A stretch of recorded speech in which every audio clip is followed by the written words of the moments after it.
المكتب التعاوني للدعوة والإرشاد وتوعية الجاليات بالأحساء.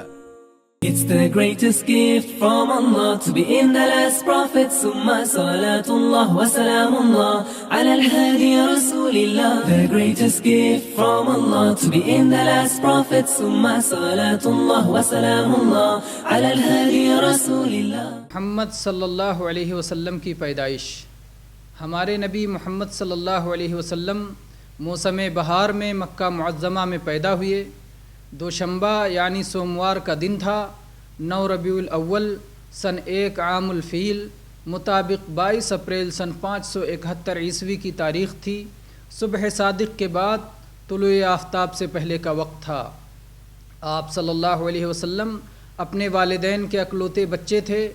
آپ صلی اللہ علیہ وسلم کی پیدائش کے کچھ ہی دنوں پہلے آپ کے والد عبداللہ کا انتقال ہو گیا تھا۔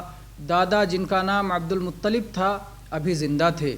جب انہیں اپنے پیارے پوتے کی پیدائش کی خوشخبری ملی، فوراً گھر آئے، اپنے عزیز بیٹے عبداللہ کی نادر نشانی کو سینے سے لگایا، پھر حرم کعبہ تشریف لائے، درازی عمر و اقبال کی اللہ تعالیٰ سے دعا مانگی۔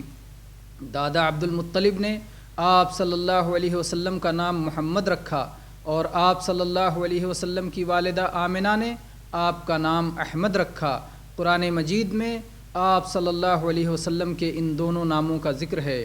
عرب کے دستور کے مطابق آپ صلی اللہ علیہ وسلم کو دودھ پلانے کے لیے قبیلہ بنو سعد کی ایک عورت حلیمہ بنت ابی ذؤیب کے سپرد کیا گیا۔ آپ صلی اللہ علیہ وسلم کی نشو و نما ایسی ہوئی کہ 2 برس کا ہونے سے پہلے ہی خوب توانا ہو گئے۔ دائی حلیمہ آپ صلی اللہ علیہ وسلم کو آپ کی والدہ کے پاس لے کر آئیں، لیکن چونکہ آپ صلی اللہ علیہ وسلم کی برکتیں دیکھتی رہی تھیں اس لیے اصرار کر کے واپس لے گئیں۔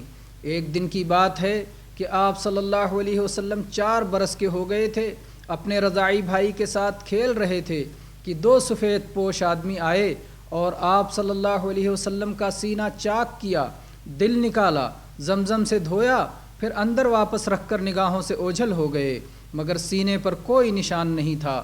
دائی حلیمہ نے اس واقعے کے بعد آپ صلی اللہ علیہ وسلم کو آپ کی ماں کے پاس واپس کر دیا۔